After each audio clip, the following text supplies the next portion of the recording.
సింహం నక్కల మీదకి వస్తే వారవ్వదురాల ఫూట్ this called hunting. Balayya Babu just అలా కన్ను ఎర్ర చేస్తాడంతే, పూనకాలే. ఓకే ఇప్పుడు మనం ప్రాసెస్ స్టార్ట్ చేద్దాం. గ్లిమ్స్ చూడగానే నా ఫస్ట్ రియాక్షన్ ఏంటంటే, మనం ఈ మూవీలో బాలయ్య 2.0ని చూడబోతున్నాం.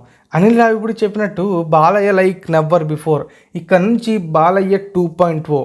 గ్లిమ్స్ స్టార్టింగ్లో ఒక డ్యామ్ని కాన్సన్ట్రేట్ చేస్తారు. అంటే ఒక గ్యాంగ్ గవర్నమెంట్తో కలిసి ప్రకృతిని అండ్ సామాన్యుల ఇబ్బందిని పట్టించుకోకుండా వాళ్ళ స్వలాభం కోసం ఒక ప్రాజెక్ట్ స్టార్ట్ చేయొచ్చు.